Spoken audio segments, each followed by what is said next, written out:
নামাজের অন্তত শেষ এই দোয়াটা যদি আপনি অর্থ বুঝে একটু আল্লাহর কাছে নিবেদন করেন, আপনার মনোযোগ, আপনার আবেগ, এগুলো অটোমেটিক আল্লাহর প্রতি আসবে যদি আপনি একটু অর্থের দিকে খেয়াল করে একটু মনোযোগের সাথে যদি এই দোয়াগুলো পড়েন। কিয়ামতের পূর্বে নবী সাল্লাল্লাহু আলাইহি সাল্লাম বলেছেন, তাকসুরুল ফিতান, কিয়ামতের আগে ফিতনা পৃথিবীতে বাড়বে, মানুষ যেদিকে যাবে ফিতনায় পতিত হবে।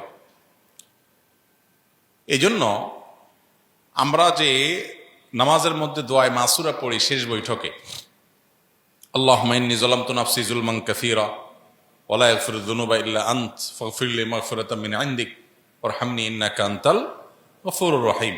চমৎকার অর্থবহ একটা দোয়া।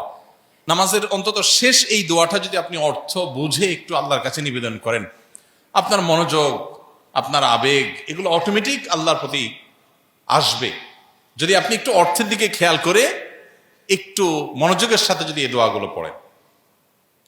এই জায়গায় অর্থাৎ শেষ বৈঠকের এই দোয়া মাসুরের জায়গায় নবী করিম সাল্লাল্লাহু আলাইহি সাল্লাম আরেকটা দোয়া আল্লাহর কাছে নিবেদন করতেন। সেই দোয়াটা হলো, আল্লাহুম্মা ইন্নী আউযু বিকা মিন আযাবিন নার ওয়া আযাবিল কবর। আল্লাহ, আপনার কাছে জাহান্নামের আগুন থেকে, কবরের আযাব থেকে পানাহ চাই। ওয়া আউযু বিকা মিন ফিতনাতিল মাহইয়া ওয়াল মামাত। আর আল্লাহ, পানাহ চাই আপনার কাছে বেঁচে থাকার ফিতনা থেকে। বেঁচে থেকে যত রকমের ফিতনা আসছে, আমি মনে করছি ভালো, সেটা আসলে খারাপ। আমি বিভ্রান্ত হয়ে যাচ্ছি এবং ভুল পথে চলে যাচ্ছি। জীবনের যত ফিতনা আছে এগুলো থেকে আল্লাহ আপনার কাছে পানাহ চাই। দেখেন নবীজির দোয়া, 1450 বছর আগে এত ফিতনা পৃথিবীতে ছিল না, তখন তিনি এই দোয়া করে গেছেন এবং আমাদের শিখিয়ে গেছেন।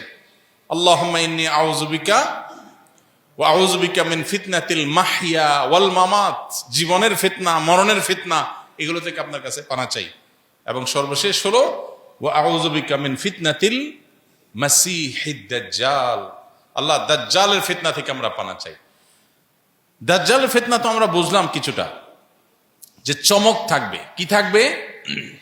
চমক থাকবে, আর থাকবে পাওয়ার। এক থাকবে চমক, আরেক থাকবে কি? পাওয়ার।